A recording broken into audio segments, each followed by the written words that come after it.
5, 4, 3, 2, 1, 0. How's it going, everybody? Welcome in to another episode of the Skol Experience right here on a beautiful Wednesday night in Minnesota, Florida, and Boston, I think. I don't know. No depends on how weather is in your guys' neck of the woods, but I know here in Minnesota, it is great. It's all right. It was like pretty gloomy here, actually. And It's been raining the last couple of days around here. It's been pretty gross. But we'll just call it the purple triangle. The purple triangle. Let me hit this chat right away here. We got Rab, Purple Pocket Podcast. What up? What up? Him and his girl broke up. He already cleared this. Thumbnail police is in the house, guys. Thumbnail police is in the house. Yeah, I believe that's what I've seen. They're saying that's towards his girlfriend and not the Vikings, which wasn't a surprise to me. I didn't think it was towards the Vikings. Well, I just don't think the tweet makes sense for it to be towards the Vikings. Yeah. Unless he's trying to say, like, you guys don't know what you have till it's gone. It's like, in that case, we all know what we have. Shut up. And JJ, whether JJ likes it or not, at the end of the day, he has the rest of almost an entire season with us or whatever, and technically next season. So Diggs ruined it for everybody around here. You can't see someone post something on Twitter without having to ask a million. What up, Kofi? Well, let's hear it, Cousins haters never get old. Skol. Hey, thanks for joining, Kofi. You are a positive light in the sea of purple, man. Of course, just like every show, Joey Hawkin already has it started. Hashtag Skols in the comments for your chance to win a Justin Jefferson rookie card. I got some more Justin Jefferson rookie cards because that's the thing that's the hard part is Justin Jefferson's values just continuing to increase. But I am working on getting some Randy Moss rookie cards, so I think that would be kind of cool. And then of course our boy Gary. What up, Gary? Let's go. Let's go. Casey, I watched you go off the other day. I couldn't comment, but you was 100% right. Coaching was the problem, but it's always Cousins' fault. Well, okay, no, let me clear the air on that because okay, I blame both. That was my thing. Like I was trying to push the Kirk Cousins talk out of it, yet somehow it just always naturally comes up. My thing was more focused on coaching. Like I think Kirk should have known to spike the ball, but he also should have listened to his coach. It was a coaching issue. That's what I wanted to point out. I think it was a game philosophy issue that should change from now on. And like in that situation, I feel better to spike the ball. Yeah, definitely. But my thing was I blamed everybody involved because you got to be better. I blamed the fans for being way too loud in that moment. But other than that, like the people on the field and the people on the sidelines coaching are professionals. I think there's tons of blame to go around everywhere, and that's where we're going to leave it, and we're going to move on. But third ranked offense, 30-something ranked defense. Gary, Dave, I'm sorry you dealt with yesterday. Hey, we're all family. Hey, Gary, you know what? The sun rises the next day. Instead of looking at social media and I get the thumbnail wrong. Right, Kofi. I was playing with my kid today, and I'm pretty fucking happy about it. Oh, there I am dropping F-bombs again. But I was pretty happy with it. He has a nice little Batman Lego toy that he's just smiling ear to ear about right now. So I'm pretty happy about it. Batman's awesome. Batman and Iron Man, the two only self-made superheroes who aren't aliens or bit by a spider or bit by anything that makes them more powerful. I wanted to bring up, so obviously what about Robin? Yeah, he's just he doesn't really count. They don't even put him in movies anymore. But no, anyways, so obviously disappointing loss, Chargers. I mean, we've all talked about it for the last 3 days or whatever, but how are we feeling moving forward? Where are we at? What up to Hey, Too Evil? How's it going? What up? I don't feel great. Yeah, where are we at? So Casey doesn't feel great. Where are you at, Dave? How are you feeling moving forward? And then we'll go into this Carolina game specifically. But where are you all at? Casey's not feeling great. I'm in a spot where I think actually I'll let you go first, Dave. Well, I mean, you see these people putting out stuff, even prior to the Chargers game about having these elite statistics as far as like offensive just team wise without turnovers. This is what your team would look like, and it'd be like one of the top ones in the league. And then you throw in 7 turnovers. And there's not a football fan alive, or especially someone who's played football. I mean, I don't know how many times my team went to the state championship. First game of the year, we fumbled the ball 5 times against a team that wasn't as good as us, and we had to fight back and do other shit to win. You just can't do that, and it's the NFL. There's even a smaller margin for error in the NFL. If you can clean that up, and put a nice little string of games together. We couldn't. Oh, we're gonna get killed by the Eagles, but we didn't, right? Oh, we're gonna get killed by the Bills. Like, oh, we didn't, right? So we can sneak a game here or there, but hey, my worst case scenario of where where we could be and still potentially make the playoffs. God forbid I talk about the playoffs, but is 2-5, right? Because that's our tough stretch, and then we play Green Bay, and we got to go 3-6 at that game before the trade. 3-5 before the trade deadline, and then from there on, it's not a really tough schedule. The only thing but my biggest concern. Hold on 1 second. Let me hit to you. Okay, I know the Vikings play down to the Panthers and snatch a loss from the jaws of success. Well, and that's thanks kind to of Evo. Appreciate you, bro. Partially where I was going to go with that is the biggest issue that I have. Are you kidding me with that catch, JJ? Are you kidding? Great cash, homie. Great cash, homie. My biggest issue, and the reason that I don't feel great, and I try to I'm normally one I try to be team friendly and keep myself positive about things, but the issue is we've seen the same mistakes pop up game after game after game. And sure, if you fix those, you could be a good team. You could win, but we're not. We're not winning. We're losing by 1-score games. We're losing in ways that we won last year, right? And I'm not going to talk about regression to mean. It's just I was just hoping that from last year we would learn to not put yourself in those situations. And so far, what we've been doing as an offense, defense, all around on the field hasn't shown me any of that. It sounds like I'm going to be just a Kevin O'Connell hater because I do love the man. And I've said it over and over again. It's his play calling early on in games is why we're in this. He's too conservative. He wants to just, everything's got to be a 5-step drop deep shot or a run up the gut or something like that, or a tight end screen. It's like I don't remember seeing as many play actions as last game, but just to bring you back to Purple Kool-Aidville a little bit is we only had 1 turnover up until our last play, right? And compared to 3 and 4. Yeah, but they were in crucial moments when you're gonna you start the game, you defer, the other team gets the ball, you stop them, you drive down the field almost into the red zone. Didn't we?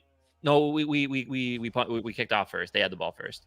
Yeah, and when we stopped them and we deferred and we got the half. But that's huge because you negated their first drive of the game, the opening drive of the game. That's a huge opportunity. I get it's a big moment.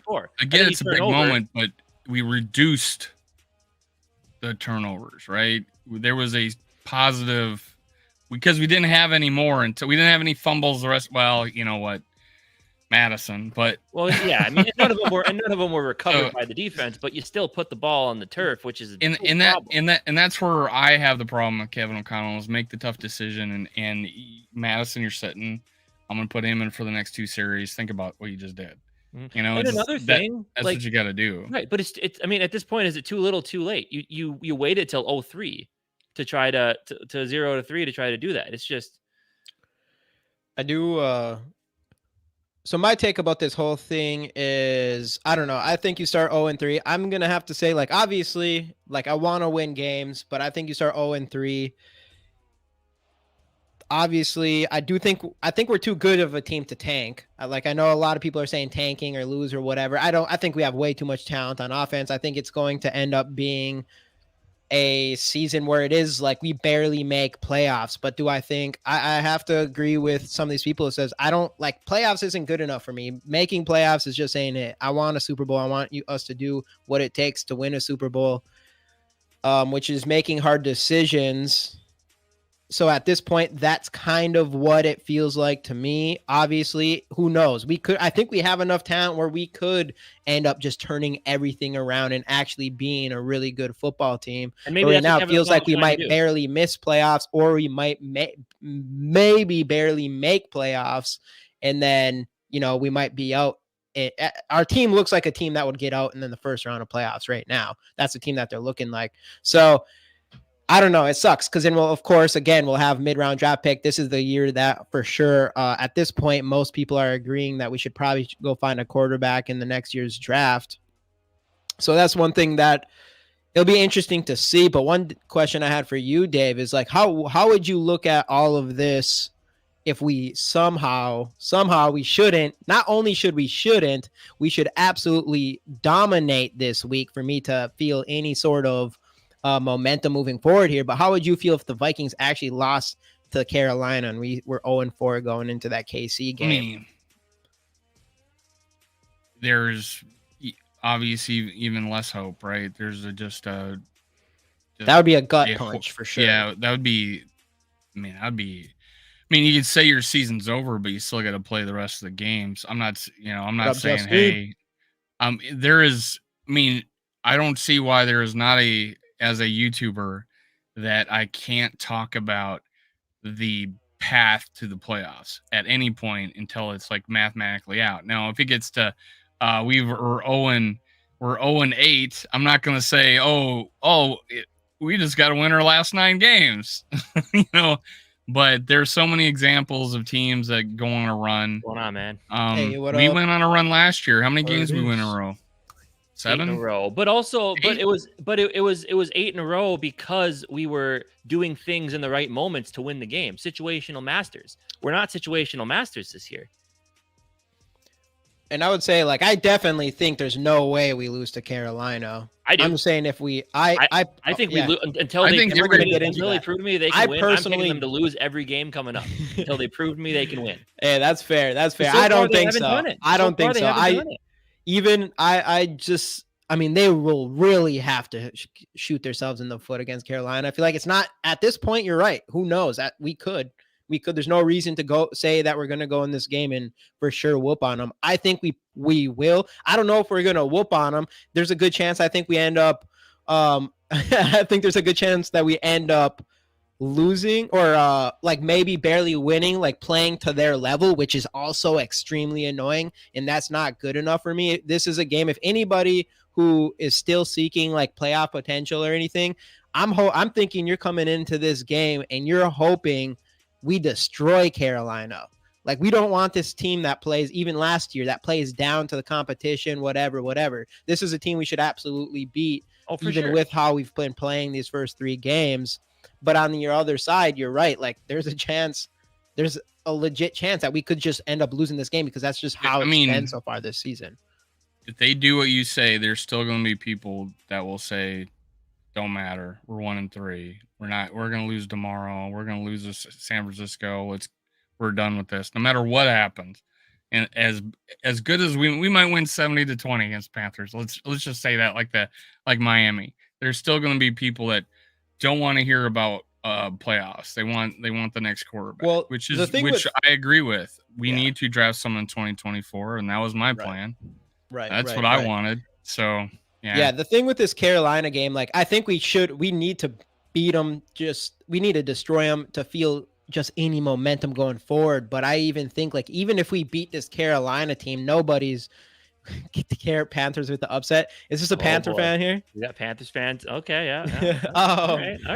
That's what that's what Vegas thinks about us. Even though we're 0-3 with all these disastrous turnovers, we're still 5-point favorites. Yeah, right? we should be, and we should destroy them. Why should we be? Why because should we're we good. be? We have the talent. There's no question about that. That's what I'm saying. That's the word. That's the word. This team is talented, not good right now. Yeah, that's the thing. That's the reason why we're not a bad team. I don't everybody who wants to say the Vikings are trash right now. well, they're definitely playing like trash. They're doing trash stuff. But at the end of the day, like, we have way too much talent. And unfortunately for all the people, it's bad for all the people who think that we are good and we're going to make it to the playoffs and we still have some sort of hope. And then it's bad for the people who think that we're going to end up being, sorry, my boy Too Evil out there, we're going to end up being 2-15, because I think we are way too talented. And we're at the point where I think we're too talented. We're going to end up right in the middle like we always are.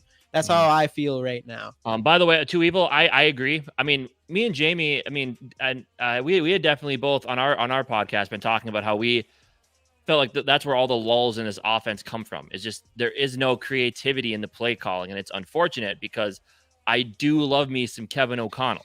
Absolutely. I think he's a tremendous leader of men. I think he knows the game of football in and out. What up, JJ? I want to see the coaching. I want to see the offensive play calling come around, and I want to see him become just a better head coach, a better student of the game, And here I am. I'm a guy sitting in front of a computer in his apartment talking about football, acting like I know things. Like, I'm not a coach. As I said, he's with a cat. Yes. As I said, Kevin O'Connell has forgotten more football than I'll ever know. That old adage. But you can just tell. It's like I feel like he's almost too focused on the offense that he misses little game management aspects. Yeah, and there's a broken aspect or a record aspect to his play calling. There's we don't really air it out until we get behind. Yeah, I want this. Definitely. That's what I feel for years, and I know people don't want to hear it because they call it garbage time. Even though we were 13-4 last year, we gave the brains of Kirk, and he went down and aired it out, and we came back and won. I don't see a problem with that the entire game. Mm-hmm. I don't see if you can do that in the most crucial parts of games, then you could do it at the beginning of games. So I don't see because then we go into this. Hey, let's get 3 yards here. Let's do this little 3-yard out and to Justin Jefferson, or a bubble to Justin Jefferson. Oh, and then let's run the ball up the gut. Now it's 3rd and 5. I mean, how many all those touchdowns, all those big plays were not happening on 3rd down. They're happening on 1st, 2nd down, and we're getting down the field. Let's do that. Let's air it out. I think we have the talent to do it. That's what that would be the only thing I think that would change my mind completely on this season. As far I'm not completely out. Like, obviously, if we win the next 3 games, things are looking bright, whatever. And that's because you're beating the Chiefs. Is 49ers the game after the Chiefs, or is that the game after that? No, it's Bears after the Chiefs. And Bears 49ers. And then the 49ers. Sarah, you're not on timeout. We see you. We're just ranting. But no, I actually, to Sarah's point here, all I know is our roster is not talent. That's how I feel, is like we definitely don't have enough talent, and it's obvious, to win a Super Bowl. At least something's got to change, probably specifically on defense. As that last game, our secondary got destroyed, and then the game before, our run defense got absolutely destroyed. See, but the issue is, and those are both, I think those both go hand in hand. The reason that the pass game gets destroyed is because we blitz. And that's fine. I'm fine with the blitzing, but we can't get home. We just don't have enough time. We don't have enough. We touched Justin Herbert twice, and that's the same thing with the running game. We have outside of Daniil, no other pass rushers, and in the run game we have and Jamie used to talk about it all the time, no big impact bodies to chew up space on the inside. That's the problem. I think the corners could be good because they're one-on-one all the time because we're blitzing, right? Which is a good thing. Like, be aggressive. Don't be a Donatel. But the aggressiveness is going to come back and bite you if you can't get home. And that's the thing I was going back to. What I was saying was that's something we don't do. We don't do slants. I know. We need to do that. A lot of crossing routes. We don't Instead, do I think this. Open up the offense. I 100% agree with Joey on here. I know we need to, and me and Casey had a little disagreement on this actually, but I know we need to establish the run. But I thought last game we ran too much. And I would have rather seen quick slants instead of us running over 20-something carries. I just don't think we're that team. I don't think we're that team that should be running when you have this much talent in the passing game. I understand why it's important to establish the run, but I think quick slants and those little routes would be a lot better. And you did see it towards the end with Jordan Addison. It was curl routes over and over again. Just boom, boom, boom, boom, boom. Would you take an off tackle run over a tight end screen? Yeah. Oh yeah. Well, tight end screens, take those out completely. Yeah, those are number one. The worst thing we should stop doing. Number one thing we should stop doing. I think we didn't. I don't think we ran one, did we? We only had. I don't know if it was considered an actual. I wouldn't call it a screen. You talking about the touchdown? No, he had one. He had one behind the line of scrimmage, and it was just a little dump off. But there isn't anybody. I don't know what that's called if there's nobody blocking for him. What up, bite size? Johnny in the building. 10-7. Congratulations, man. Oh yeah, congratulations. Yeah, congrats on the marriage. And what a thoughtful thing your wife did. She's a keeper. Right, yeah, absolutely. His guest book for his wedding was a Vikings autograph ball of all his guests. That's awesome. Pretty cool. That's awesome. Yeah, I know I had a Viking football thing we had it in our. I didn't even think about doing that. When we came out onto the stage or whatever, I don't know, whatever people do.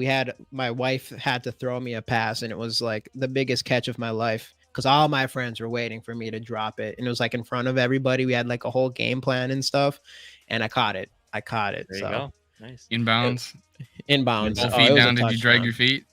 It was Jordan Addison type toe drag. And Casey, I'm never going to get used to that hat. Every time I look at it, it looks like the Marlins. I know. I don't know, man. It's growing on me. It's a successful Minnesota team that's going to the playoffs. Well, gotta be happy. They are. Yeah, next week, playoffs, baby. Let's go. We're just going to get kicked out in the first round. Why even root for them? Now they're winning that one game. They just need to win one game. I just wanted to win one game. Hey, what up, Dylan? It's the Vikings. It's the Vikings. We want to win. We want to win a Super Bowl before we die. In the Twins, we just want to win a playoff game before we die. Win the one game, but lose the series so that Rocco gets fired. Oh gosh, Casey going deep on that. If this was a Twins channel, you would hear me talking about the Twins, man. Rocco. Oh, we could dive into that, but I want to finish one thing. If the Vikings can come out and they can play like they're from behind, but the entire game, that's what they need to do. Well, I could feel different. I need to see, like, I can't even, like, wins don't even matter to me. Like, I don't even care if we, I do care if we do beat Carolina and then Kansas City and stuff like that. But at the same time, like, I just want to see our offense play to their ceiling from start to finish every single game. And then until I see that, until I see that, I'm gonna be holding my faith a little bit on them. So I need to see that, because I know that's what we need to do to be the best we can possibly be, and that is just air it out and be aggressive from start to finish. I think that's the only chance. And get JJ the ball in the first quarter. Only reason why Jamie caught it is she had the garter belt around the ball. Hey, I caught it with my mouth too. The rookies, man. The rookies on this team. You want to talk about a bright future? Minnesota Twins, man, that is a bright future on that baseball team. It's fantastic. We like that. Yeah. We like that. I got a bunch of Royce Lewis autographs. I followed him around A-ball here. You do? Summer. Yeah, I got my kids. I got a couple baseballs. That's gonna be worth some money. I had a Devon, or let's see, right here. I just found this card. It's a Devon Achan. So we figured out he wants to be called Achan. Devon Achan. This is a 1-of-1 autograph. So this is the only card, and they should sell for quite a bit of money. It was good timing. It was good timing for me. Right. But anyway. Anyways, yes. As the title on our end says, that card. The familiar face coming in. Adam Thielen can I buy one from you? Adam Thielen had a big game last week. I believe he had 145 yards and a touchdown.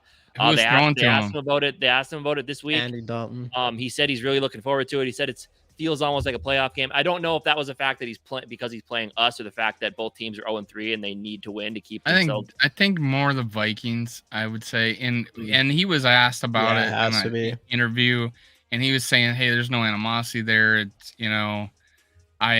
I'm just looking forward to playing. I like it here. I liked it there. He said all the right things." Mm-hmm. But I want to bring up a point, because there's can't miss prospects, right? And we so far got a pretty slow start at our number 1 overall pick, right? He's ranked 34th in yards per play. There's only 32 teams in the league, or per attempt passing, and he's ranked 32 in quarterback rating, and he played 2 games. Mm-hmm. So, and that's 40 yard. So if he, now I'm not necessarily comparing Cousins, but I know his number 7.8 yards per attempt, 4.4 or 5 or something like that attempt. I mean, then you got another guy that's having a good year, and that's C.J. Stroud, and then you got Anthony Richardson who's hurt, and that there's a situation there where we got Thielen having his best game with the veteran. You know what I'm saying? Right. So we might have wanted to face their rookie. Andy Dalton's been pretty damn good against us, though. I don't really want to face him either. Well, that's what he's saying.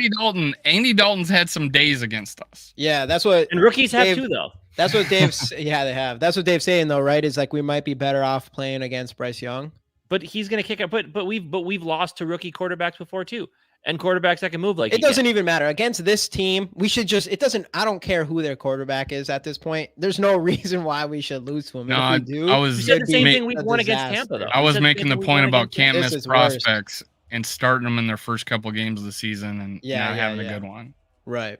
Right. But either way, but that brings up the question: who do we see this week? Obviously, Bryce Young missed last week with, I believe, it was an ankle injury. I heard he was back at practice today, which is good sign. Yeah, they don't even know when he hurt it. I would personally. They don't even know when they hurt. I'd rather see it Young. They don't even know when he hurt it. He just he came in it with adrenaline and he found out that he had a hurt ankle afterwards. Yeah, I would like to see him. I would like to see him play against us because I mean it'd be a lot more fun to watch a young number 1 overall pick rookie and Bryce Young as opposed to watching Andy Dalton, who we know what Andy Dalton is. There's no teams you'd rather play than the Vikings. At this point, it really feels that way because like all you got to do is expect them to give you the ball at some point. We'll play down to them no matter what. Just because no matter like we'll play a bad team, but KOC will and KOC and Kirk Cousins will come out and just the play Bears low than us. I don't know. That team know. looks like it's in shambles, and it's not. And honestly, it's probably not all Justin Fields' fault. What up, Joker Nation? Kyle Sloter said he broke down. Kyle Sloter, right? He says I was looking to just do this review of the game and then just bash Justin Fields to death, and then I looked about how boring and how uncreative their concepts are and all this other crap. But a lot of it's Justin Fields. But yeah, so the Bears are in shambles. I would play them 10 times over than I'd play us. Well, I'd rather. I mean, we have a way better team, but for whatever reason, we seem to play down to. Even last year, we were winning those games, but we just seem to play down. And again, it comes back to the conservative play calling. I think I don't know if you guys remember how often I said that. Yeah, I don't know if you guys remember me talking about O'Connell and his conservative play calling, but there are big swaths of the game where he's wanting to nickel and dime first downs. And yeah, exactly. And that's why I think hey, what up? Just win, damn it. Thanks, Gary. Let's go. Cash, homie. Straight cash. Appreciate the $4.99, Gary. I can't play music anymore. They keep copyright me, so I have to stop it. Oh, for real? Yeah. Dang. Money. Oh, you can't even do that. Oh, no, can't do that something song. like that. They've been copyrighted a couple of times because of it.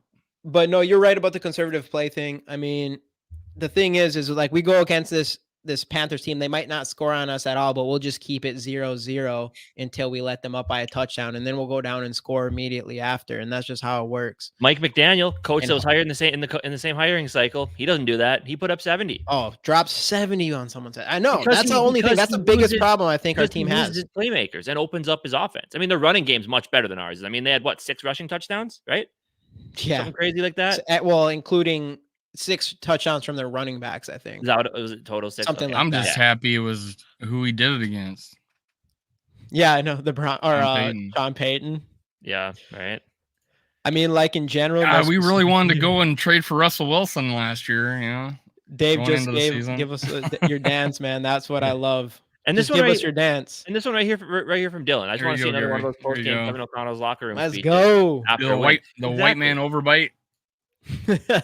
And that's the best thing about Kevin O'Connell is the natural leadership that he displays, right, as a head coach, and that's what I love to see from the guy. It's like, my bad. Makes me happier, my man. Vikings history says that we will go on a run. Maybe. I don't know. Dude.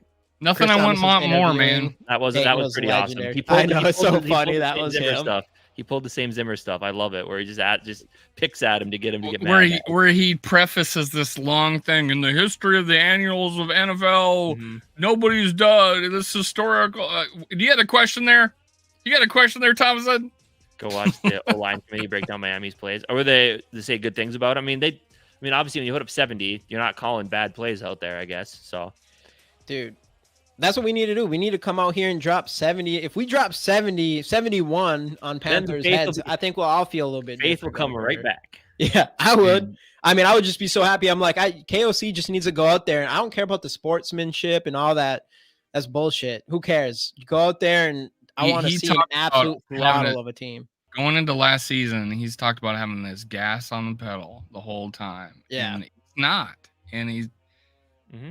It was not. I felt we got sold a bill of goods last year on the offense. I felt we got sold a bill of goods right now on our defense. Sure, we did all the blitzing, but Jesus, 80% to the league average of 20 on dropbacks, and they're instead of game planning the run against us, they actually abandoned it and just threw at will against us. You know what I'm saying? Yeah, because that's the thing. We left Keenan Allen one-on-one with our corners, and he had 18 catches the whole time. And with Mike once still getting open. And like you said, what Casey said, I mean, it's not all just the cornerbacks; it's our pass rush, and that's another unfortunate thing about this season is Flores is bringing up the pass rush. Like his play calling is based around that. You can tell. It's just we don't have the talent to act other than Danielle Hunter right now and Ivan Pace, I would say, to consistently actually get to the quarterback. What Casey said. So it's like I think it's a player problem more than a scheme problem, which is opposite from last year. But that's that's something that I don't think we're gonna fix unless Davenport somehow decides to get healthy and comes back and actually is good. That's like the only way I could see our pass rush getting any better, because you're not going to go we can go get Akeem Hicks and hopefully that potentially could help our run defense, but there isn't going to be anyone out there that could come and help the pass rush at this point in this offseason or this point in the season. I mean, because premier pass rushers aren't free agents right now. Teams have already just figured out the weaknesses and brought people in. So, which we tried to do, which kind of brings us into another aspect of this game on the offense is that offensive line. To where Kevin O'Connell said today, finally, Dalton Reisner is starting to get some first team work-ins. I saw a tweet from Kevin Seifert earlier, that he still hasn't said, he's like, we're going to get our best 5 offensive linemen out there. And I guess he didn't shoot down the idea that there might be some sort of offensive line rotation as well, which at that point, what are we doing here? Like, you always talk about continuity along the offensive line. So did you see Reisner's interview in the locker room? From today or the first one? Today, I think. Oh no, I didn't see it today. I saw he talked about getting snaps at both left and right guard. So he's been rotating in. Yeah, both spots. And considering, I know everybody thinks our whole offensive line is crap, but honestly, our left and right tackle are good, and Cleveland's actually been playing better than Cleveland's always been solid. I think he's been playing better. I just don't think he's a fit for the type of offense we're trying to run here. I think he's more of a fit for the type of offense we had with Zimmer, like that kind of outside zone running, short passing game type offense. Because he's a tackle by trade. He's not a big guy with anchor on to handle those big defensive tackles on the inside. But he still is better than Ingram, at least. Absolutely, so, absolutely. But that's the thing is, we had a video right before we released a video right before going on. Anybody in here, if you guys could actually go over to that video and hit that like button, we'd appreciate that big time. I like to all 4 of my channels. Let's go, my guy Dave here. But no, on there, that's what KOC is like. We're gonna have the best 5 players on the field, because I was kind of interested to see that he was going to come in practice at left guard and right guard instead of just right guard. So it'll be interesting. My guess is at the end of the day, we'll see him instead of Ed Ingram because he has to be the weakest link. What up, my work? I've been saying this repeatedly that 50% of our offensive line problems would be just replacing Ingram with even Brandel. So putting Dalton Reisner in there. And honestly, I still want to see what Brandel has, because I actually, his first game in the preseason, he looked pretty good. So I guess give me one, but we're not willing to just, turn the page in Ingram, but we need to. And Reisner needs it. I would be so pissed off if Reisner's not starting at right guard in this game. Yeah, I know. Pissed off. If I don't see Akers on passing downs blocking, because he's good at it. He's really good at it. Or even put Reisner at left tackle or left guard and move Cleveland to right guard. He's played there before, but I'd rather just see the littlest changes possible. Leave everybody else the same. That's why I'm saying not to move Cleveland over to right, even though he's played it. It wasn't a very good. He wasn't very good at it on that. Yeah. That was that left hand, right hand thing, and he was a rookie back then. But now Reisner was also asked, has he, he's more comfortable left guard because that's the only position he played in the NFL.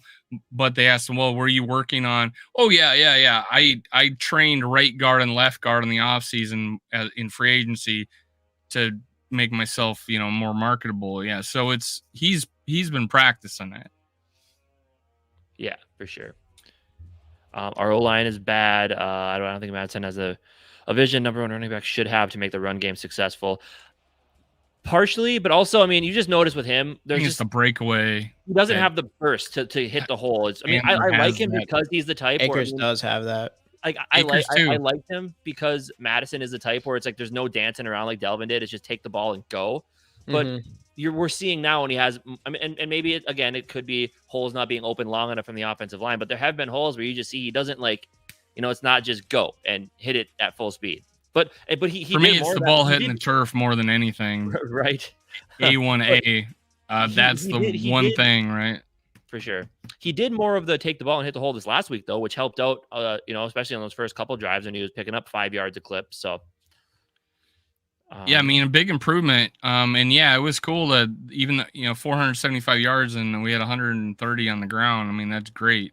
It's just when we look at it and when you actually watch the game, it's like, it's frustrating because you're like, what's our game plan here? We were supposed to be throwing this and now we're just trying to fight our way down the field. But yeah, I was hoping that this team would have been like, oh, we're 2-3 scores ahead in the game. Let's unleash Madison in 7-man boxes, and run that, we have that 3 touchdown lead or whatever. That was the dream. But no, we lead with that. Yeah, we fumble. Yeah, right. We're down 7, and now we're down 21-10. Oh, let's unleash it, and then we score quick. Yeah, right? I know. There were so many things that we did. We 475 on offense. They had 475 on offense. But we also led time of possession and things like that. And we didn't have a turnover, second turnover until another freak play and then Evans play. Those are the two crucial, those are two of the most crucial things. Having that Evans play, man, that was just rough because that was a go-ahead score. Yeah. And it was, but here's the thing. You got the interception to a touchdown, and instead of picking it off, is their touchdown. But here's the thing. But you got this game they improved. They didn't do this. They didn't fumble the ball this many times. They did this here. These 1 second. Casey, it's improvement, man. And then as Kofi's got other than the drop pass and fumbles. Yeah, we gotta hit up Gary here. 18 million things that freaking happened. Gary with the super chat to Dave. I need to see Dave smile and dance again and sing the sing. You got that super chat in there. Let's go. Gary trying to make me dance. Oh, what's happening here? It's not playing. Oh, you keep turning the volume down, man. Great cash, homie. Great cash, homie. Great cash, homie. Great cash, homie. Oh, geez, that's rapid fire. Let's hear Vikings run. There you go. Need the money. I need the money. This is the problem. Yeah, let's go. This is the problem. Kevin O'Connell talks about situational mastery. What's up, Mary? We haven't been fundamental masters even, and that's the problem. And like, yeah, other than the drop pass and fumbles, Madison played really well. If you want to be a good football team, you can't have the other than. The other than needs to go away. It happens. Mistakes happen, but the other than and we improved at this, that's rookie stuff. That's when you have a rookie quarterback. That's when you have a young team. When you have a team with a veteran quarterback, a head coach that should know better, and these players this team has, it shouldn't be what they did better here. They improved it. Like you improve every week, sure, but the little things that are happening aren't things that we should be improving 4 games into the year. These should be things you iron out training camp preseason, which we didn't play in preseason. So when you come in, and Jamie, you and I argued about this, but now I'm starting to see it your way. When this stuff happens, it's because you didn't get enough full speed preseason reps. Oh yeah, and this is what happens. And now we're behind the 8 ball. And now we're 0-3, which is especially really behind the 8 with ball. The play calling, the conservative. Right. It's just that's something that's a real problem. It's really weird to say conservative play calling when we have 475 yards and we got over 6 yards to play. All the it just shows we're like leading the league in this, and we're talking about conservative play calling. I know, and we would be killing these teams if we played like that all game. I know that's the point is that's what our ceiling looks like. We get to see it every single game, and it's just always too late every single time. Do you feel like if we had been more creative in the red zone and we got in a couple more times, or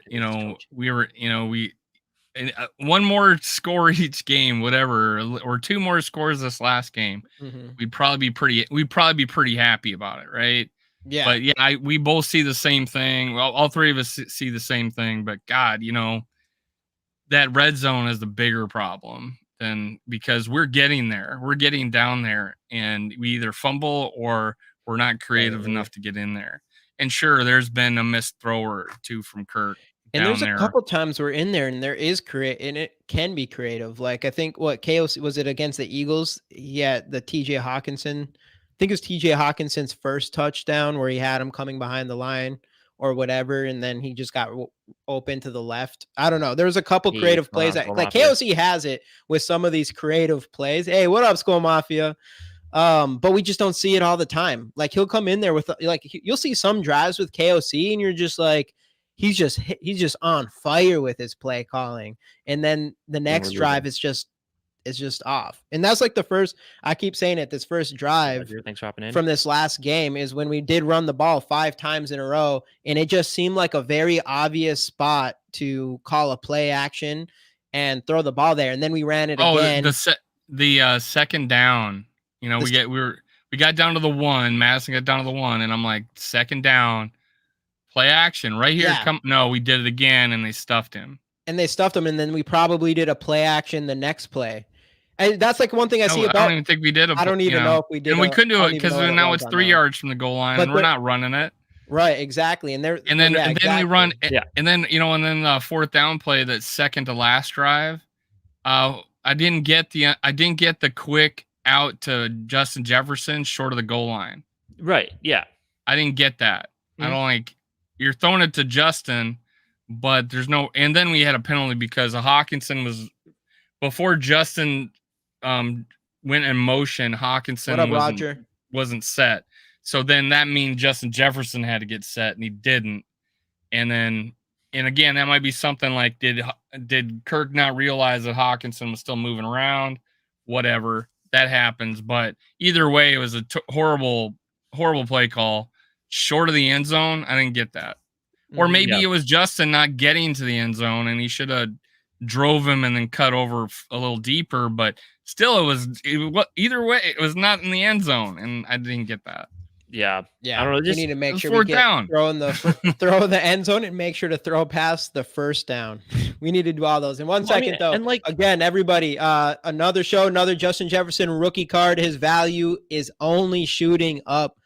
I am working on getting some Randy Moss rookie cards, but it is hard for me to pass on these JJ just because his cards are worth so much money.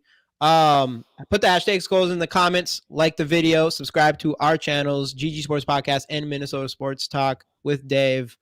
Get those hashtag Skols in. I'm not sure if everybody did do that yet, but Everyone's so this is something I don't see either.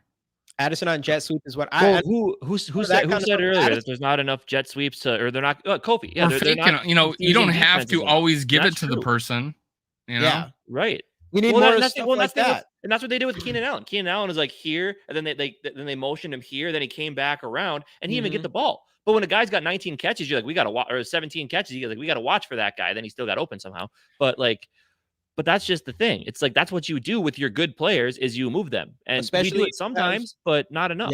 Yeah, exactly. And we don't do that enough at all. And that's what I was saying earlier with KOC and his running. I mean, there's a lot of times where I'm sitting here watching KOC and I can predict if the play is going to be a play action or a run or anything like that. And the defense, I can just tell the defense is sniffing it out every single time. And it's just because and that's another thing too. You're talking about the sweeps and all that. The only thing he'll do that's trying to be surprising is those tight end screens. Yeah. That's the only thing he tries to do. But as far as the sweeps and stuff, it's like otherwise it's either going to be a run in the middle, or it's going to be a play action or tight end screen. That's kind of how it feels. And Jamie, I'm going to disagree and agree with you at the same time. So I disagree because I think it's fine to start the game to run the ball as much as they did, especially because it was working. But like you said, if you're not going to use that and eventually work a play action off of it, then what's the point? Like pounding the rock up the gut is to make it so you can open up your entire offense. And that just feels like a great spot when you're running the ball for 5 yards 3 times in a row. That's a great spot to that's a great spot to work in a deep shot play action to Justin Jefferson of all people, right? Play action on first down or play action in second and short. When you're you're running the ball with success, when you're running like we did the first couple of weeks, no one's going to buy it. But when you do if you're second and 4, you're second and 4 or first and 10, and you just ran it to get that first down, play action, man. Right, for sure. Well, awesome. That's what happened there is we ran 5 times in a row, and I didn't have it was weird because Philly, we did it we ran play action and it was working like crazy good. And we couldn't run, and it was working. Right. It was just crazy. And this one was like, I do agree with Casey I do think I didn't have a problem with us running 5 times in a row. This is so unique with so much agreeing going on. I feel like we did run too many times. I did feel like we still ran too many times in this game. But that time in particular, the run game's working, but we were at their 40, and it was just like, and it was 1st and 10 at their 40, and it was obvious, like, this is perfect time for a play action. And then they didn't. They ran the ball. Madison gets eaten up. And then the next play, which definitely doesn't make sense, was that one tight end dump off screen, whatever you want to say, to Oliver that got eaten up immediately. And then the next play was the pass to Hawkinson that ended up getting fumbled. So we would have had a first down anyways, but I don't know. It was just too obvious. I don't understand. I shouldn't be being able to just read KOC's play calling that easy, because I don't even know what I'm talking about when it comes to that stuff. We got Lions fans jumping in here as well. Jade, what up, Jade? Well. The Lions, the Lions are just not that great either, though. They're not, I don't think they're as good as they thought they were going to be. I mean, they have wins. What up, Skol for life? I would be okay with wins. I mean, I would take some wins. Well, we go 6-0 in the division. I would be okay with 2 wins. I would be okay with 2 wins and people saying we're not as good as we think we are, because we had that last year with 13 of them. Jade, to your question here, though, hey guys, hey everyone in the chat joining, but here we go, Jefferson. I don't think so. I personally don't think we're going to see Jefferson do the Diggs thing. I don't think he's that type of player. I know I sensationalized my thumbnail. If you're in on my channel, sorry about that, guys. Beginning of the season shouldn't be the best ball yet. That's true. Yeah, definitely don't want it to be the worst either, though.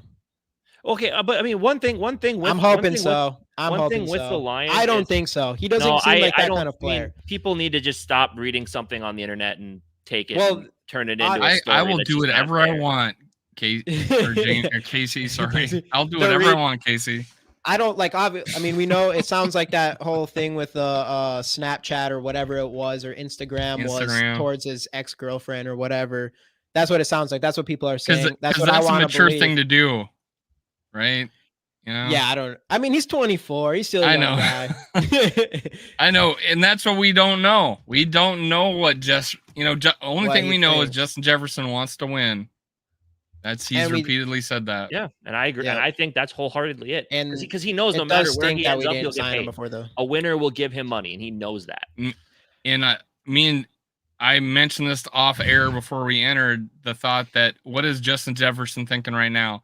Okay, we did not extend the quarterback. We did not extend me. We extended a tight end and a safety. A tight end and a safety instead of the core of the offense.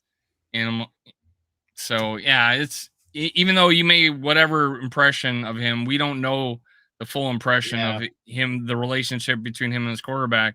But when you think about it, hey, we didn't sign either of these two guys. What's our future? Do I have a future here? Things start creeping people's head. Then throw in, Tyreek Hill chose Miami over the Jets, and he said because of the state income tax, there's none in Florida. Well, there is in Minneapolis, and it's big. And it's pretty big, yeah. So it is a fair point. It's a fair point, but you don't see it. There might be business decisions. You just you're right, and you don't see it often.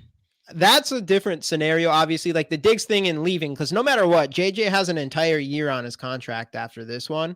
So he would have to force himself out. I doubt if we go and draft a quarterback this offseason, we're going into the season with a whole different, not a completely different team, but quite a bit different team. And JJ might like that. I'm thinking that he probably will. Then he's 25, and then when are we going to be good at? Or when are we going to be good at? When I'm 26, or is it going to be when I'm good at 28? I don't know. We'll see. I think we all agree that we think it'll be like a short, 4-year type of thing. If a 3-4 year deal. I don't know.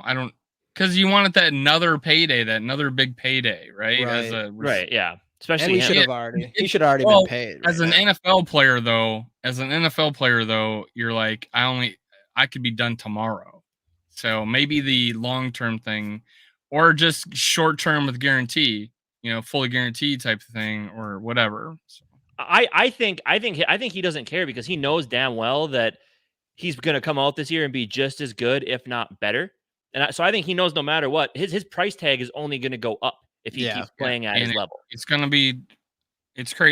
We couldn't get it done. It's crazy.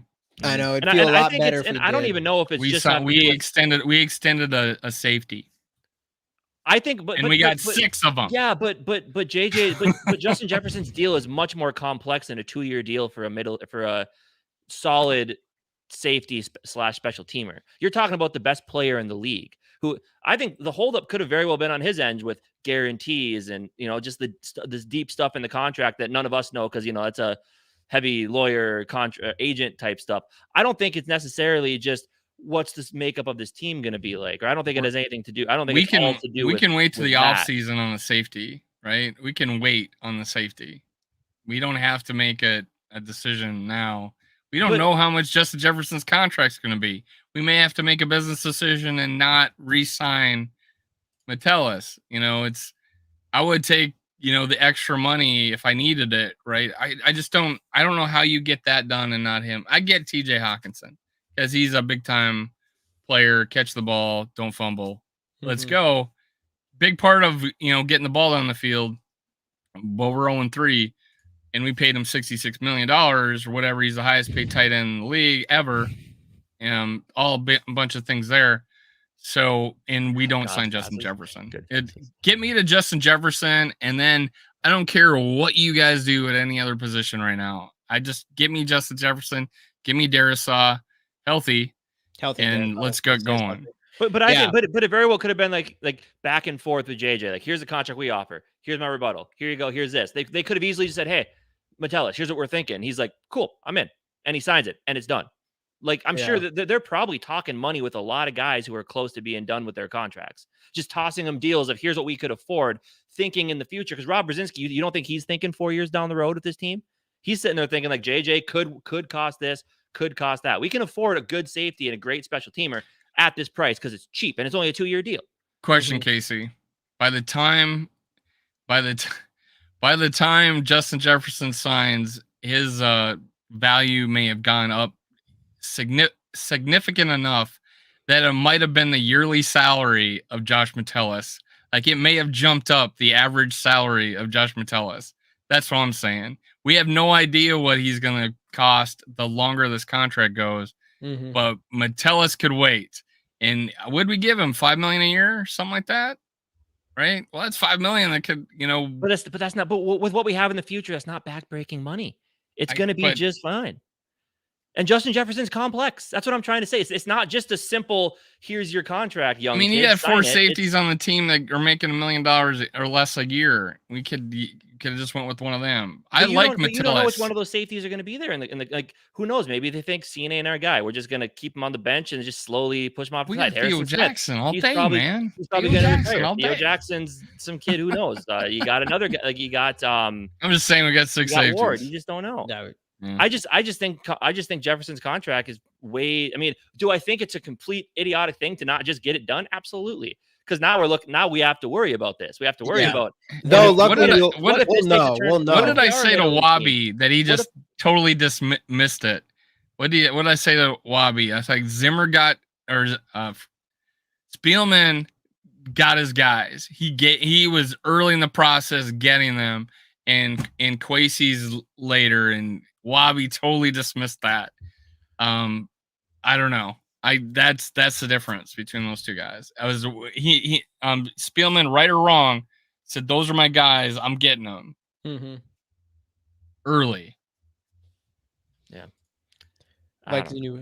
Vikings need to do what they have never done, move up and take a chance on quarterback. I think they're going to next year for sure. I think that's what's going to happen. And I don't think it's going to be like a top 3 jump. I think it's going to be like a 10 to 15 where they'll still get one of those guys, but it's not. They're not going to move up to the top. No. It's going to be too hard. Right. Especially no one's going to let Caleb Williams go at this point. At least unless something pretty dramatic happens for him. Well, I was told that the Cardinals are going to trade us. And we're gonna move up to get in one of those spots. Well, now the Cardinals beat the Cowboys. And the Cardinals beat one a game. Now we got to worry about a shitty Justin Bears Fields team. and Bears team. Now we have to worry about that. Which I think I saw my worthless opinion up there talk about, or not my worthless opinion. It was Too Evil talking about how he heard that the Bears might fire their entire staff. Oh yeah, I wouldn't be surprised. Bring in not a shock. Because Poles took over a team with a quarterback he may not have wanted. He brought in some coach, like, we're not going to be good, so this coach will be our scapegoat. And then eventually, when that's all said and done, I'm going to bring in the guy I want with the quarterback I want, and I'm going to build this team. That's what I think is going to happen with the Bears. I think they just got lucky, or I they think just got lucky that they sucked. Was their way of just saying, like, yeah, we're not going to be any good. The coach is going to be the scapegoat. We'll draft our quarterback, and we're going to be good to go. No, they're going to take the North and never give it back. That's what they're supposed to do. Yeah, right. That's what they're supposed to do, man. That's what his note card said, at least. And I'll talk shit at 0-3 to the Bears all I want. Definitely. I mean, they're the dumpster fire of the NFL right now, easily. Which it's not even close. Which it was is the funny Packers, because they were the media. Hey, you think the Packers are real? I mean, they were down 17-0, right? Annoying, but I don't think the Saints are a mid team. Yeah. Well, and then they lost their quarterback. Carr went out. Yeah, and now it's Packers. Now it's their quarterback is so good under pressure, and One thing about JJ, just to end up with the JJ stuff, is like at least this offseason we'll know for a fact whether JJ's going to either get signed or not, and he's here for a year after. So it's like if he doesn't get extension this next offseason, well, then we have to worry about it. But we should see it. I mean, and I saw Colby mention up there is like it was Kirk. I think it might just be. I think part of it too might just be the quarterback position in general. It's like, what are we going to do? Are you guys going to go get a guy? If you let Kirk walk, you bringing him back? Like, because if we just say like, oh yeah, we're just going to draft one in like the 2nd or 3rd round, then we'll sign a veteran. If I'm him, I'm like, nope, I'm gone. Like, he's got to be in their ear saying, I don't care what you do. If you keep Kirk, if you get somebody new, just make it so it's going to be worth my while. Either keep the solid veteran or bring in a young upstart rookie. Whatever you got to do. No middling picks, no veterans, stopgaps, no Nick Mullins, no Andy Dalton on this team. Don't wait another year to draft a quarterback. Do it now, or I'll take my talents to South Beach and join the Miami Heat or Miami Dolphins or whatever. Miami Dolphins. Oh, man. It sucks that we're 3 weeks in and we have to talk about JJ leaving. So we can't. you all agree This that has nothing to do with the Instagram thing. This just has to do with basic football.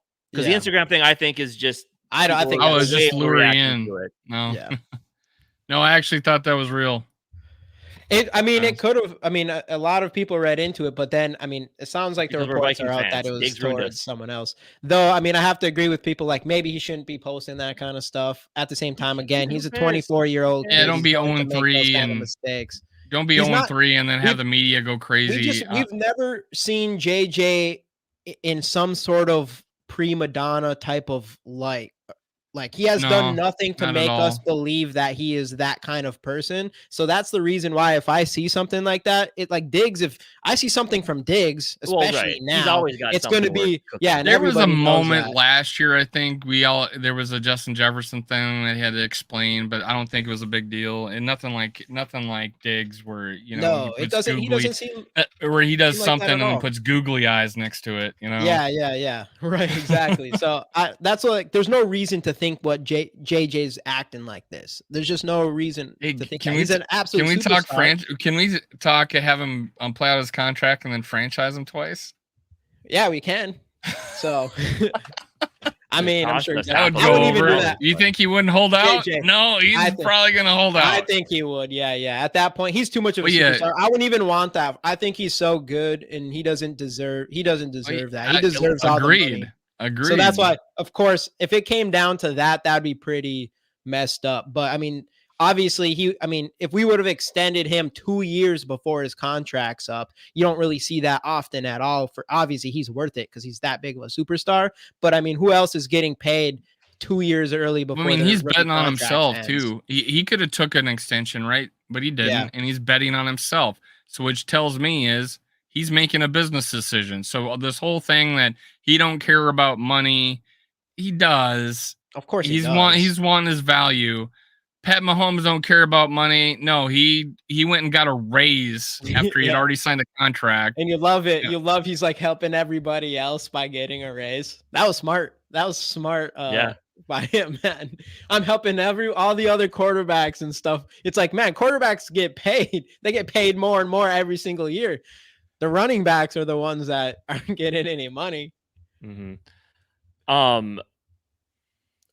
But all we know is in 7 short months, we'll know what the future of this team is going to look like. The draft is actually probably 7 months from this weekend, April 20th, whatever. It's probably like tomorrow night of this time in April. So we're already talking draft, baby. We'll know. I'm kidding.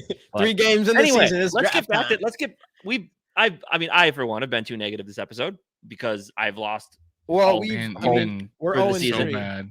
We're all you're like 2 able to hope levels negative. Here's the thing. I just don't. This upcoming game is a game we should win, and those are the games we normally lose. And with the way this season has gone, I just have a weird feeling in my stomach that man, it's just not going to go the way we want it to go. And I'm already at the point where I can just feel it. If they lose, I'm not going to be mad. I'm just not going to care.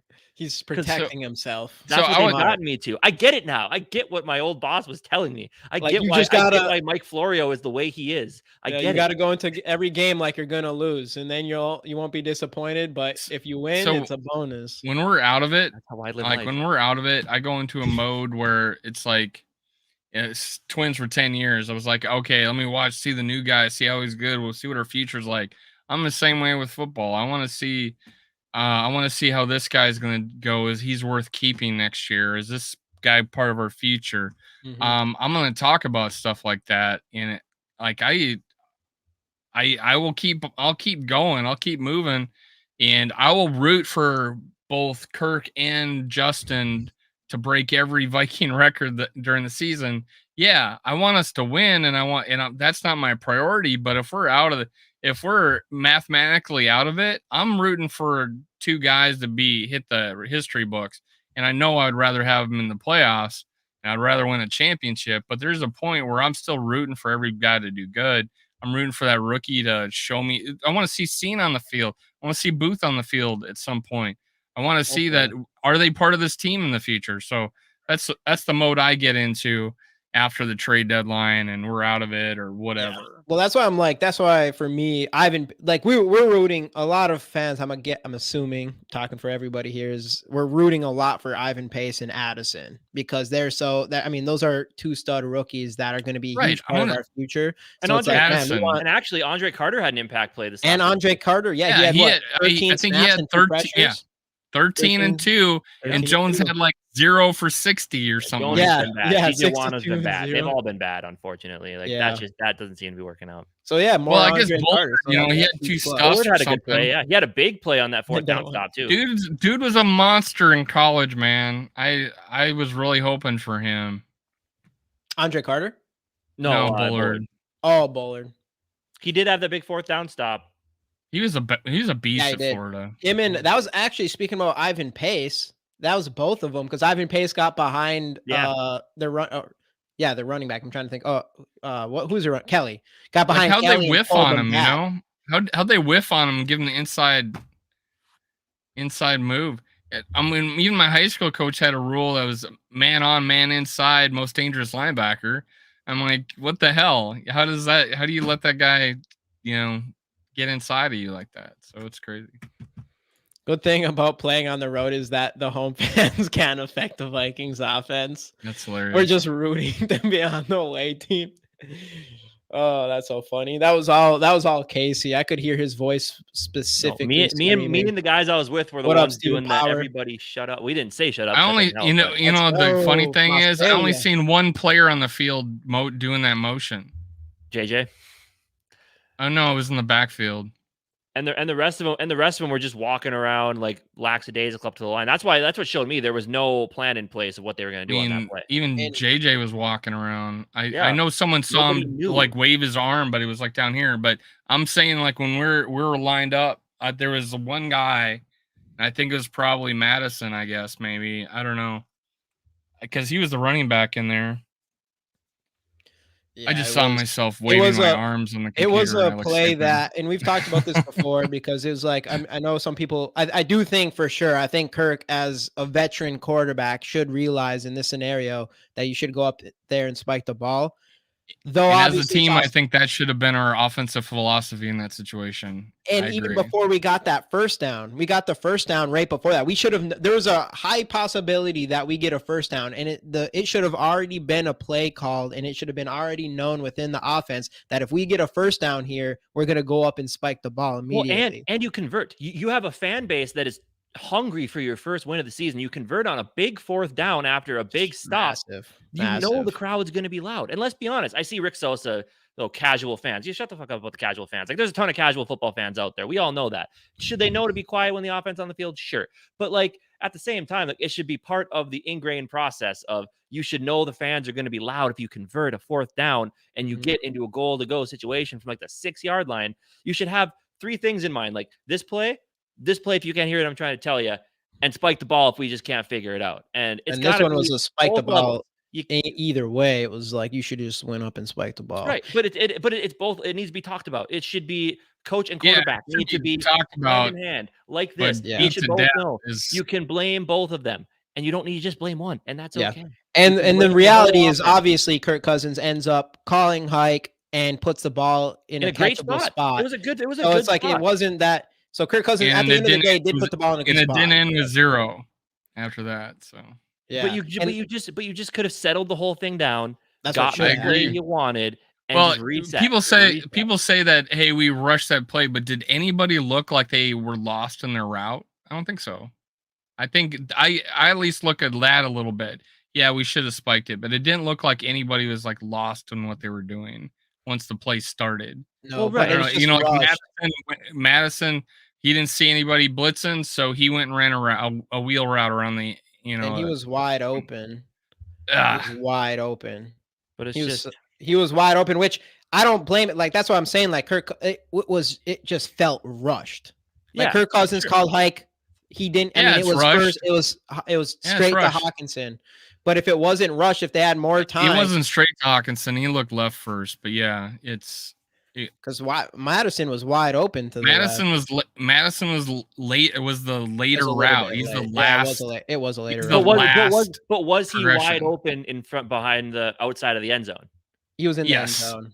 So there's a guy right on the end zone behind him, off to the left a little bit, and it's one of those things that he looks wide ass open from the rear. But if you go look at the higher angle, looking down, he's like 3-4 yards short of the end zone, and the guy's in the end zone. But yeah, I get it. He looked like that was a potential option for sure, but that means you're holding on to it a little bit longer and leaving less time. Yeah. But I think he went one read to Jefferson, then he went to Hawkinson like really quick. You could tell. But just all this could have been ironed out if everybody, coach, 100%, from the coach to the players on the field. You can simultaneously think you should have spiked it, and simultaneously think he should have catched it, and simultaneously think, hey, we still had time left to run 2 more plays.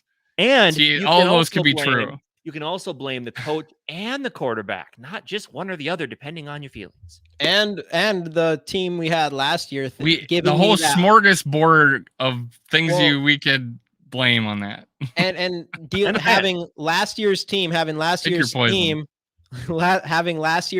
that makes you feel like you're going to win all these situations. Yep. Because I'm watching this game, and we're 0-3 in these situations. I was literally, this one specifically, like I felt for sure like we're winning this game at that point. Because last season we won every single one of them last year, and I was sitting there in the Bleacher Report streaming service thing, and I'm just watching, ready to go live, and it was so annoying because it was just, what's that? To talk about a win. Yeah, I was literally about to go and talk about a win, and I was feeling it. I thought for sure, and then all of a sudden it was just, obviously we know what happens, and it was just like I had to jump in there, and it was kind of like, okay. Like, first off, I know it wasn't too hard to talk about because we've been through this before, but after last season where it's like we won all these games when it came to these scenarios. So it was like we always felt like even if these games were close, we're going to end up winning anyways. And then this year, I kind of had that same feeling, and then just for it to get smashed. Yep. So that's what I mean. I don't like just the same Minnesota Viking thing. So hopefully we don't have too many, regardless of how the season goes. Hopefully we don't have too many of those. Yeah, which you shouldn't. But anyway, I think we can say now that this game against the Panthers, I thought last week was must win. This week feels. This one is. I had an 8.5 on it last week. I'm 10. I'm 10 this week for sure. I remember us going 0-4 with Adrian Peterson once, or 0-5. Oh yeah, 0-5, and we go play the frickin' Steelers in London, and I thought it was like Survivor, like the loser has to stay on the island. That was the weird like Christian Ponder, Matt Castle, like. Who's going to start this season? You realize, like, oh my God, we're screwed. But hey guys, if you think this is bad, and wore it proud, go ahead and tell them, Casey, that's bad. We have worse problems back then. Oh yeah.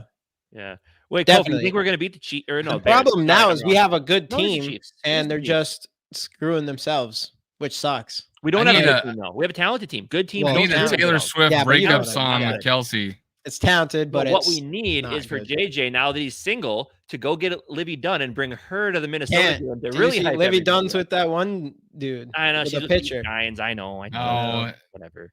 Justin's number 1 overall pick. Justin's more of a talent. Justin's a bigger catch. Yeah, I know. He should be getting. I think Justin Jefferson could have reeled in Taylor Swift. I really feel dirty talking about a 20-year-old, 21-year-old. Guys, I don't know that starting pitcher baseball money though. Can your AI put Livy Dunn in a Vikings helmet and do your AI shorts? Might be able to. Honestly, probably could. Yes, I think we'll beat the Chiefs. Don't believe me. Just watch. Hey, I hope so. That's the thing. Man. Like, this is a must-win game. Only it's not just a must. This is like a you have to win game. A must-win. It's what's like the difference? Kansas City. It's a must-win. It's a you have to win. It's different though, because this is one that you just should win. This is a should-win game. If you lose, then your whole season should be. I mean, it'd be that bad. So it's like this is like, I don't know. you should win this. If we win this one, I would say KC would be more of like a must-win game, because if we lose to Kansas City, obviously the Bears, because this is just a bad team. We should beat the Carolina Panthers. I agree. Taylor Swift is very overrated. I'm not a Swiftie. I don't mind her. I'm not a hater. I'm not a Swift hater. She's the Vikings offense. Like, boring. So I feel like there's a lot of Swift haters for whatever She likes to reason. tell me how to vote. So besides that thing, yeah. You guys should pull up the remaining schedule and let's collaborate on a future and record on future. Oh, I can bring it. That's funny. That's what Dave wanted to do. Yeah, the other day. Sure, we can do that. We're doing that now. Here we go. Minutes in. All right. Actually, but let's give. Who's going to win this game? Should we give our score predictions for this game now? Yeah, let's give our score predictions for this. We'll end with Casey because I know he's going to want a dramatic finish on this. Yeah, right.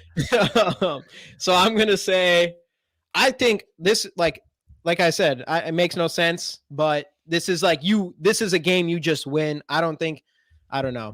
Anyways, I think it's going to be 31 Vikings. I'm going to give the Panthers 13 points. And that's what it should be. That's what we do against the Panthers. Even with what we've done so far, there's no reason why we shouldn't do this against the Panthers. So that's mine. 31-13 Vikings. Dave, go ahead. What do you got? Some stuff. This is what blah blah blah. 34-20. Okay. I'm going to do I didn't want to get complicated. 24-21 Carolina. I hate you, Casey. 24-21. We lose on like a turnover and they kick a game-winning field goal. Yeah, Casey's gonna get one of these game-winning field goal things right. It just won't be. He's not our guy. Let's point that out though. Greg the Leg Joseph has been phenomenal. No long kicks, right? Which I guess you got to factor that in. Hasn't missed an extra point. Nailed all his field goals. Yeah. Greg Joseph is him, man. Greg Joseph is the MVP of this team at this point. I'm kidding. It's not, but he's been playing well. But let's go through this. So Panthers, I got a W here. I think we should. It'd be inexcusable. Like this is a game.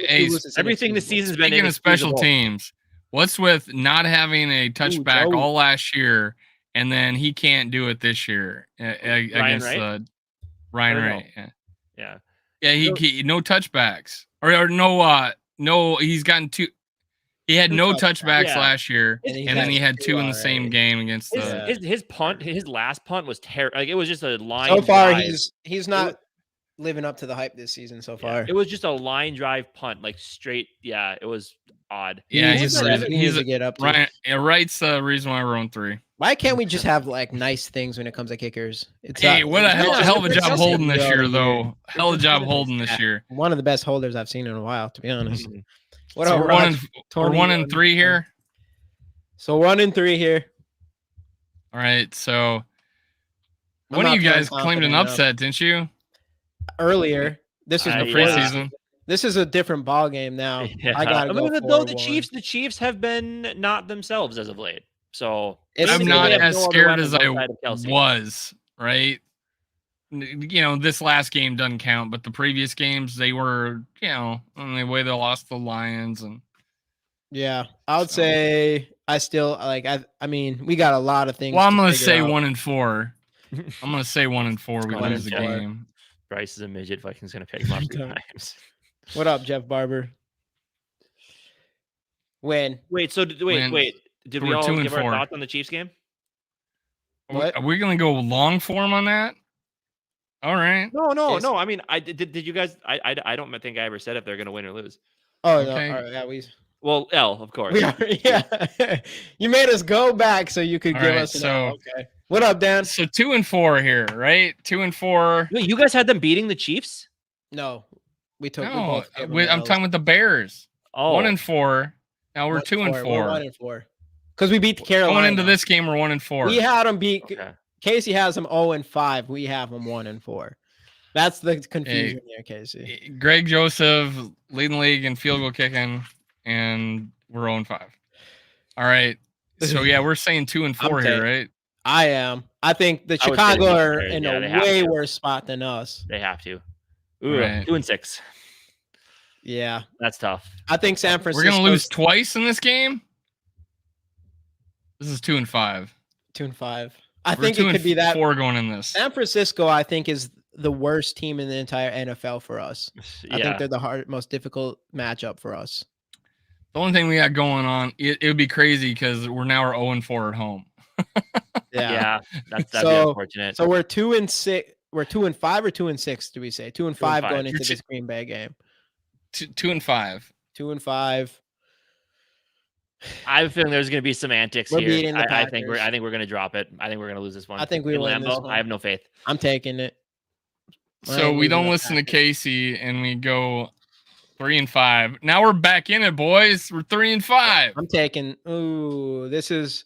It depends. If we destroy Carolina, I think we beat the shit out of the Falcons. Wait, so you would say that we don't lose in Lambeau, but yet you're worried about a game in Atlanta? Run game. Atlanta beat the Packers. Yeah, okay, but still. I don't think the Falcons are that good, but if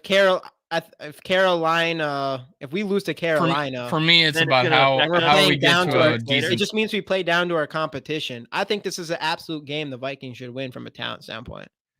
I'm shocked that this show's ending up with Jamie being the positive dude and Casey. Well, like I said in the beginning, I don't think we have enough talent to go far or enough. I don't think we're good enough to go far in the playoffs, but I don't think we're bad enough to be a bottom of the. I think we're in a weird spot where we're just going to end up. Yeah, we don't. Honestly, I don't know what we have right now. So I know we turn the ball over a lot, and if we could fix that, we could be really good. We have talent. We have Justin Jefferson. For God's sakes, we got 450 yards. Thing, so we got to get him the football. What do we got here then? We got. I'm going to take the W here. 4-5. 4-5. 5-5. Fuck the Saints. Back in it, boys. 5-5 going into Denver. Ooh, Denver's a hot mess. I know, but we own Sean Payton ever since. Yeah, the 6-5. 6-5, dude. Yeah. We're over 500. Yeah, I know, but I'm not getting too excited yet because we're gonna end up being 9-8. And oh my God, we're playing the Bears. Yeah, we're beating them. So what is that? 7-5. That's what I'm talking about. You get to 2-5, our schedule looks so much better. I know, but the problem is it doesn't really mean we're not going to be in a good spot for a draft pick, and we still aren't going to be good enough to go and have a real chance at a Super Bowl. There have been teams that. Think about it. The Lions were 1-7 last year, and they went 9-8. Yep. It's possible. Exactly. And they beat us handily. I know. They screwed up a bit. But they were 9-8. They're the Lions last year is the exact thing I'm talking about. That is what I think is going to happen, and it's going to make us miss the playoffs. Jamie, we're 6-4 here. We're 6-4 now. Ooh. Oh, this one's a tough one. Who's going to give up we all know we beat ourselves. We've been beating ourselves all season. I mean, Casey, you're coming in with the same joke. Shut up. Oh, man. I don't know. All right. Vikings will beat this is bad, too. Yeah, are we 7-5?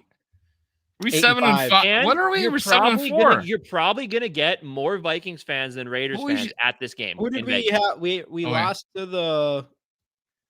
We've lost one game. We beat Carolina. This is what happened. We just ran off. Well, actually, we lost to San Jamie just ran off. 5. So 5. So we just went 3-5, 4-5, 5-5, 6-5, 7-5. 8-5. 8-5. Oh yeah, I can't. The Raiders is an 8-5. It'll be a home game for Honestly, Devontae Adams will not be on the Raiders at this time. He's actually seems pretty frustrated, and I don't blame him at all. He seems checked out, yet he still puts up 179. Well, you went there because of Derek Carr, and he's not even there. Yeah, anymore. Exactly. Well, it seemed like he didn't want Derek Carr anymore. But we're going in 8-5 into the Bengals. 8-6. Yeah, the Bengals will be the Bengals by this time. 8-7. All right, you have us losing at home again. So how? Actually, I'll pick. I'm gonna say. I'm gonna go with the win this one. Lose yeah, there. same here. So 9-6. 9-6. Yep. At home, we already beat them once. I can't give us. All right, I'm gonna go back to the Packers game and say we lost and we win this one. He's doing the math, so we get 9-8. I can just. But then I can feel it. What are we? What are we right now? 9 and 6. 9 and 6, and I'm gonna go 9. I'm 9 and 7 now. 9 and 8. 9 and 8. Yep. And we're 9 and 8. Oh God. So 9 and 8. That's what it's gonna be, and we either sneak into playoffs. I have us winning this one, and we're 10 and 7. Woo. 10 and 7, at least I can live with. Double-digit wins. Let's go. 9 and 8. Yeah, I'm gonna be like, fuck. That's what I feel. I mean, starting 0 and 3, a lot of people be like, it'd be good to be 9 and 7, but for us, that's not because the Lions. See, the difference between us and the Lions. The Lions needed that finish to the year last season. The Lions needed to end on a high note so they could go into the future with hopes and expectations. Right? With Lions, they're too used to taking it, like sucking at the end of the year and trying to draft high. They're like, we have a talented core here. I don't want 9 and 8. It's just what's going to happen. For me, like you just said, is my point I make all the time, and I get absolutely murdered for it. Like what positive? I'd rather end the season with momentum, looking good for two reasons: free agency and free agency, both keeping players and bringing players in, because no one wants to come to a losing team that doesn't have a future or look shitty at the end of the year. This just doesn't look good. And then the other thing, and that is really the only reason, honestly, is that going into the offseason, Lions did the right thing, man. Going full bore, beating the Packers, getting 9 and 8. But to play devil's avocado, as they say, but that's like we've done that before. We've had like, we play the Bears. We play the Bears last week of the season. We pound on them. It's like, hey, we're 9 and 8 this year, but we're gonna be good next year. And then it's You're talking about the two times you're talking about. The last 2 times you're talking about was the Bears at the end of the season, and we beat them, and we're in the playoffs, and then the Bears last year. And we're in the playoffs. Yeah, it was back with Sam Bradford. I know it's 2018, and they had a good team. They had a good team. We were at home. Someone told me that we played their B team on my show. My co-host says we played their B team. They only sat one player for injury. Their running back was in there for 20 carries. Had one of the best games of the season. They were trying to win that game. Mm-hmm. But we look like ass. We couldn't do anything that game. Mm-hmm, mm-hmm. One of the games that Kirk Cousins didn't do crap that game. Back when I was a detractor. Yeah, I don't know. Overall, though, that's what sucks about this 0-3 start is it just does feel like we're going to head to that 9-8. Continued mediocrity. And that's the thing is like I personally want a quarterback in this draft so bad that it was. I mean, you can probably get a solid one in the middle of the. Yeah. You could probably get a Cardinals went to the Super Bowl 8-8. But you don't want to. But the thing with the quarterback, Packers went 9 and 7 when they last won theirs. It's possible, but I'm not. I like the odds of the teams that have over like 10 or 11 wins of. When of they course, get Super Bowl wins. Of course. It's just I'm pretty sure a chance ain't enough for me. I want a good. I want to build a team that. The Packers and the Giants are the only two like final like lowest seeds in the playoffs to ever win the Super Bowl. Right? Am I wrong? Maybe that's just my lifetime. At least in our lifetime, for sure. I don't really before our lifetime. It's not a great chance, but it is a chance. It's a very chip in a chair. If we went to the, but that's not good enough for me anymore. I don't want just a little chance. I want to build a team that you feel, hey, we're the best team in the league this year. Like should be the favorite to win a Super Bowl. But I think they are definitely building to have a team that if they do decide to go the rookie route, they're building, as long as they keep JJ, building to have a team surrounding him that's like, you're going to come into this place and you're going to be ready to hit the ground running. And you have to select the right quarterback. That's going to be everything. Right. It's a gamble. It's the gamble ball. And I love the thought process people have. Like, our answers will be solid because Kwesi's great at drafting and he's going to pick that right guy. He's not picking the number 1 overall guy. We know that. He's not picking the number 2 overall guy, probably. No. But so he's got to figure out who that third. He passed on DTR. My 4th guy, I think. My 4th rated quarterback. Absolutely, Steven. We appreciate you, bro. And if it's Steppen, we apologize. Yeah. Sorry, it's spelled the same way. It's spelled the same way. It is. So you let us know. You let us know what you're at there. But that's the thing. And I'll go back to what I said last year about drafting a quarterback.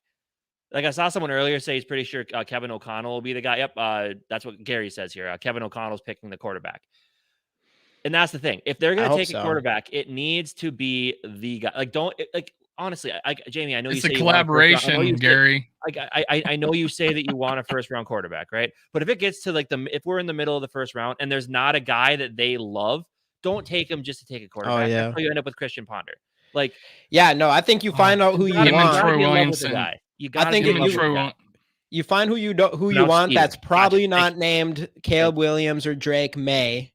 And you find out what other quarterbacks you do, whatever you have to do. You find your guy and you do whatever you got to go. I just like that there's no 5'10" dudes in this draft.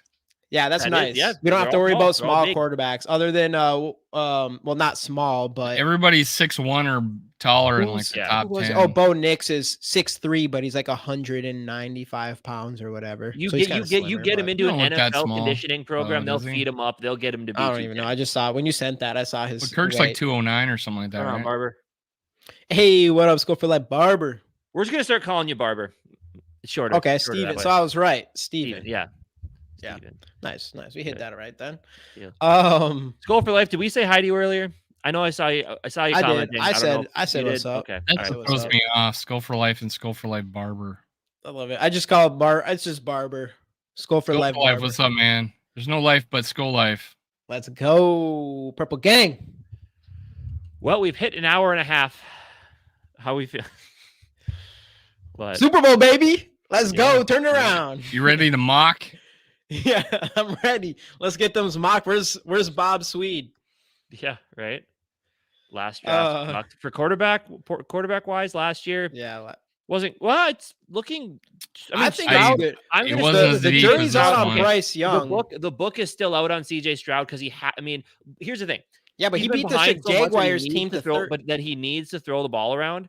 This last game, yes, obviously, like they were winning. They beat the Jaguars. Right. But the thing is, like, there's a lot of rookie quarterbacks that even when they are down and they need to throw the ball, they still can't do it. So good on him for being able to. And him and Tank Dell, if it works out, that's going to be a lethal combination for years to come. And I liked CJ Stroud a lot going into the draft. I know I didn't think there was as big of a gap between Bryce Young Stroud hasn't showed me obviously enough yet. But Stroud for me, it was the scout the player, not the helmet. I was scouting the helmet. Like Ohio State quarterbacks, I don't like them, and that's I was scouting the height. But hey, Casey, you have to admit this. I know you have to admit this that even though he's injured, because I know you're going to want to say he's injured, that's what you're going to go to. You have to admit Anthony Richardson is not as bad as you probably were expecting to come in and be the starting quarterback right away. Oh God, no! Like I was expecting interceptions and just let's just start running the football. I feel like they are doing a good job of trying to get him to be a passer who uses his running to his ability, and that's what he needs. Well, to do.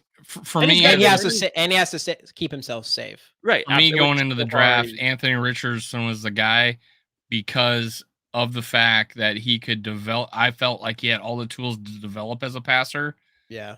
Big arm, great deep ball. I thought people talked about his inaccuracy, his accuracy issues, but that I thought was maybe a lazy footwork issue, right? So but in the meantime, while he was fixing that, he could figure out he could run the ball a little bit and scramble around and be hard to take down. Yeah, and, for sure. I felt like when you have that, I'm thinking Culpepper, right? When like a situation like that, that he was hard to bring down, And I just don't want being able to see, and I know I'm all over Kirk Cousins, heartstrings, but I miss having a quarterback that does that reverse out of a sack. Yep. I know. I haven't seen that. That's what I want. What year? When's the last time we've seen a player do that? Teddy. Yeah, probably. Teddy was actually good. Case Keenum probably did a couple of them. Yeah, Case Keenum. Yeah, Teddy was.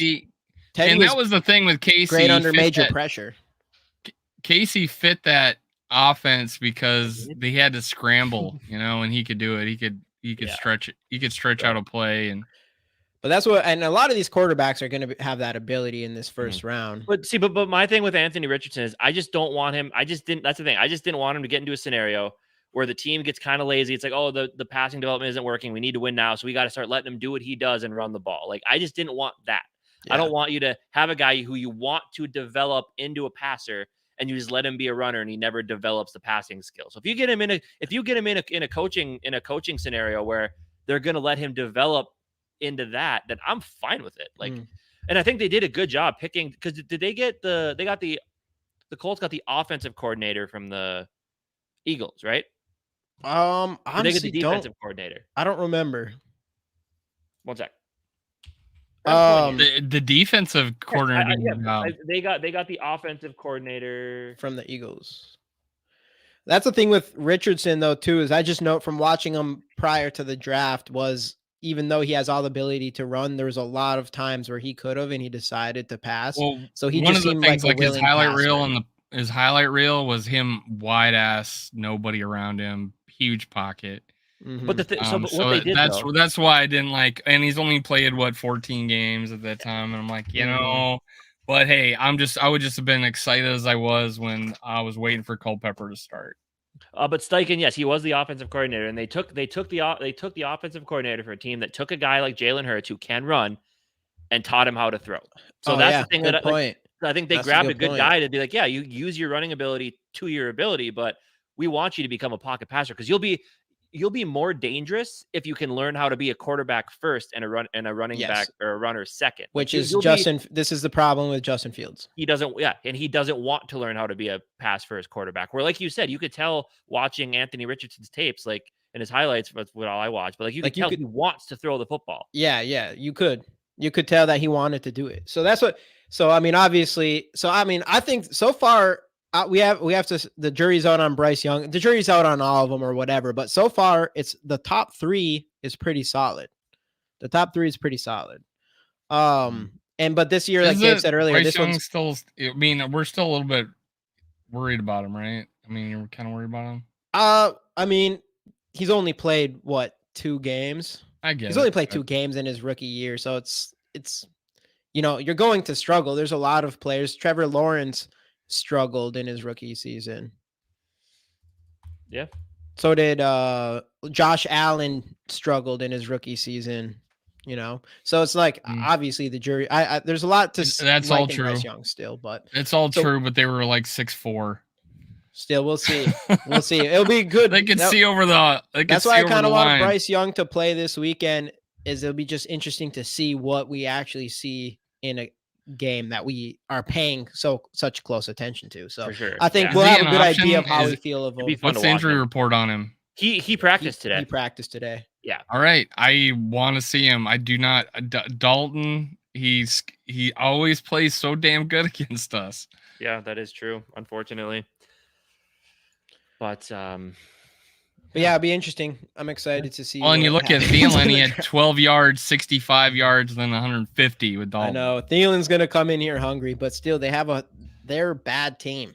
They're a legit bad team. They're they're 0-3, obviously. Which honestly, the Bears and Broncos play each other as well. So the last. And that's is that the Toy Story game too? I don't know. What's that mean? I didn't hear about that. You didn't hear about that? The Toy Story game?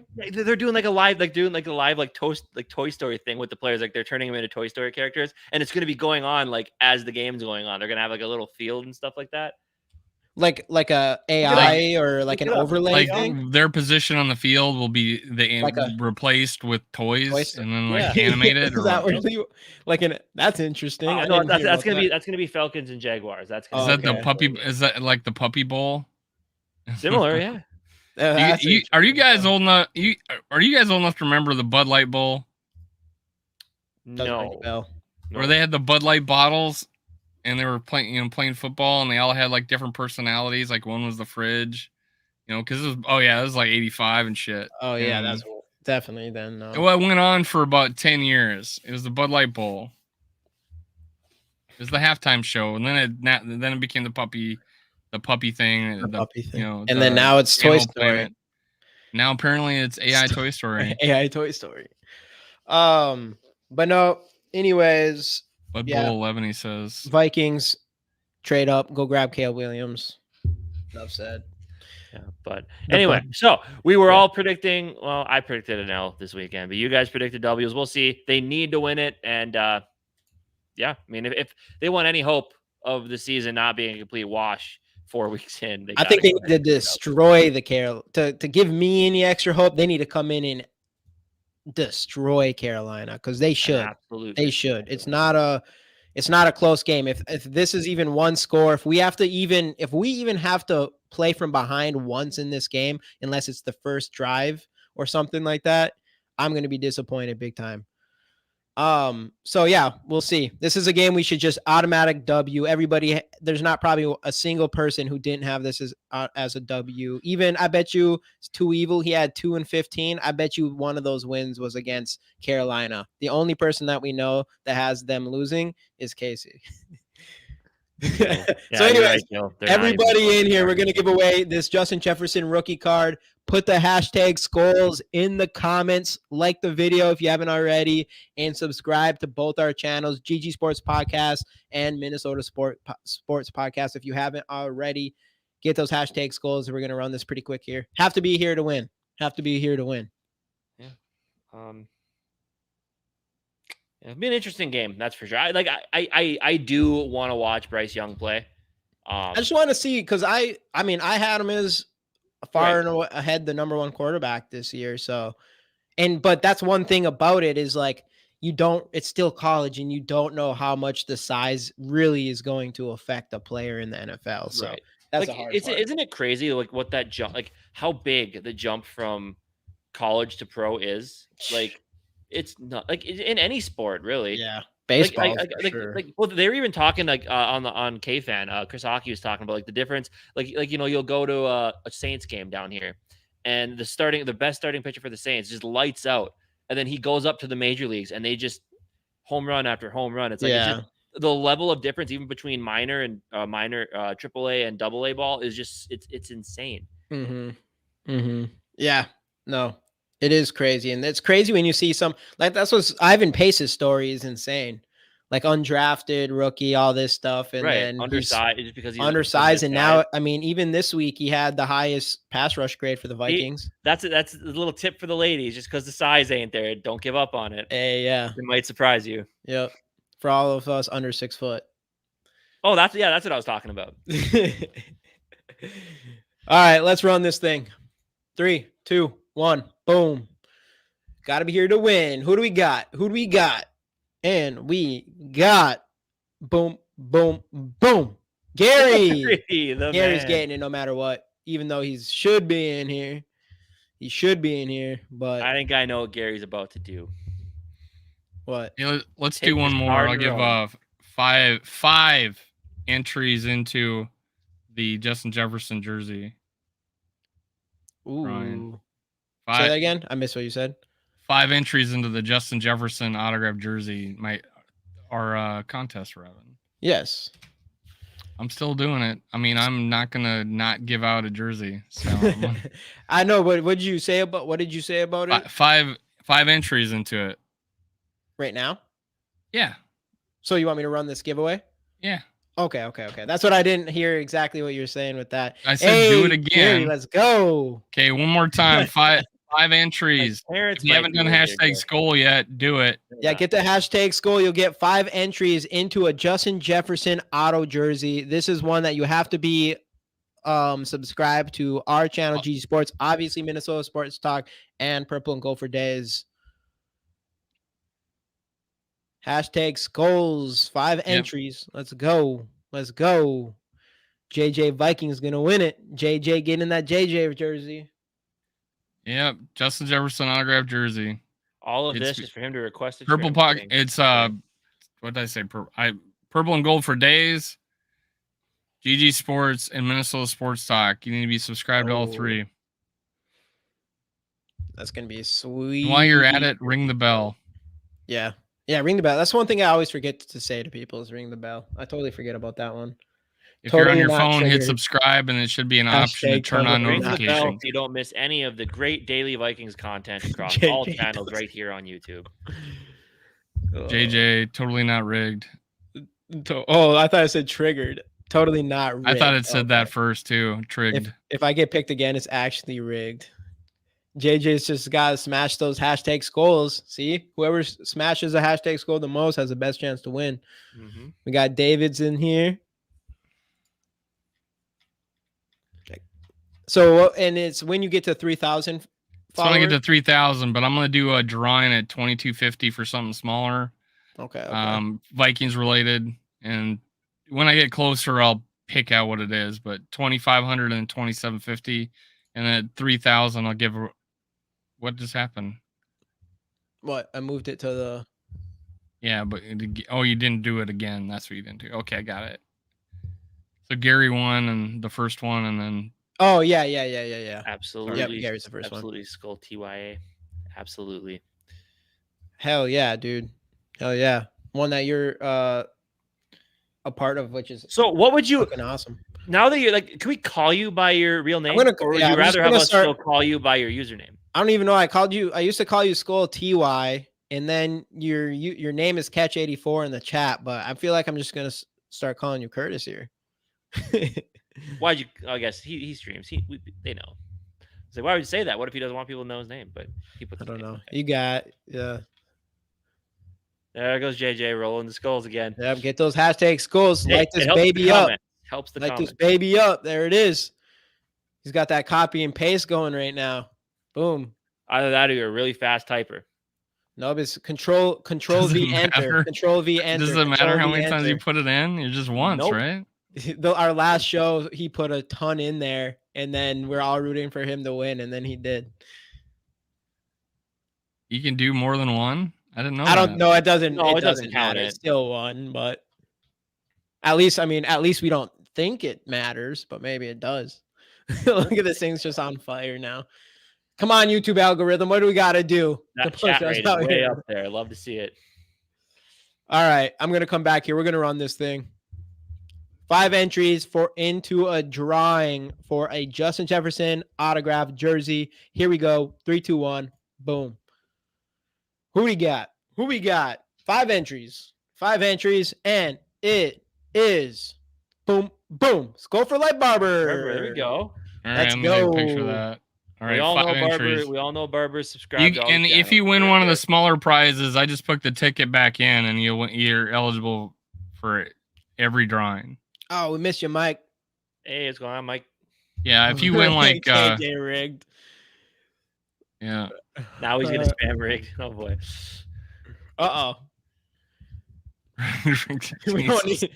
Hopefully no one new comes. Okay, so on the YouTube, like in the live studio, our chat rate jumped from 18 to 75.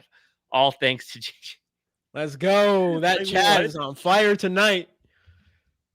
Oh my god. 75 comments in the last however long it's given us on that. That's what we like. That's what we like. Love to see it. Well, anything else, fellas? I think we kind of covered a lot of bases tonight. We covered a lot of different things. We're in a weird spot. I knew our fan base would be pretty divided if we lost that Chargers game, and it's looking to be that way. It'll be interesting if we lose to the Panthers. I don't think it's going to be much divided anymore. That's why I like GGs. That's what I should start doing. Hashtag GGs. Yeah, there you go. But all right, that'll do it for us tonight. Thanks everybody for hopping in. Long one, hour 47 minutes. That's a long stream. Obviously you've got more content throughout the week. You know where to find it, and we'll see what happens on Sunday. I know Jamie and I will be on Bleacher Report after the game. Dave, are you? Oh yeah. So guys, make sure you guys download Pro Sports Fans PSF. I think if it doesn't pop up PSF, type in Pro Sports Fans, download the app. I'm going to be going live. Thinking about Skol for Life Barber. So your win was for 5 entries into the jersey. Yeah, I'll take care of you. What? Yeah, I'll take care of you, man. If you want, email me at mnsportspodcast and say jersey. And then that way, when you do win, I have your email already. But at worst case, if Jamie has it, I'll have it. But I took a picture of your name. You'll have 5 entries. I'll write out 5 tickets and put it in the bucket. And yeah, you're good for me. But what was I saying? Oh, PSF. Download the app. Be a part of the chat. It's 24/7. It's growing. I just had a meeting yesterday with Sean Salisbury, former Viking quarterback. He's freaking excited about it. It's a growing app. They're struggling a little bit trying to get Android working perfectly, but if you have an iPhone, it's working awesome. And I'm going to be going live from I'm going to try going live depending on if I got to go test their internet out, but go live from my phone at my fan club here in South Florida that I haven't been to since I've been a YouTuber. So let's go, man. Join me. Jamie was on it with me the other day. He was, I have a show on it it looks like every Monday. It's at 7 Central, 8 Eastern. So, and I do it with another guy too. So, and a girl too, Nicole, who lives in the UK now. But yeah, check it out. Download PSF. Be part of the ground floor of an app that's going to take off eventually. Cool. But thanks everybody for tuning in, and we will see you next time. Skol.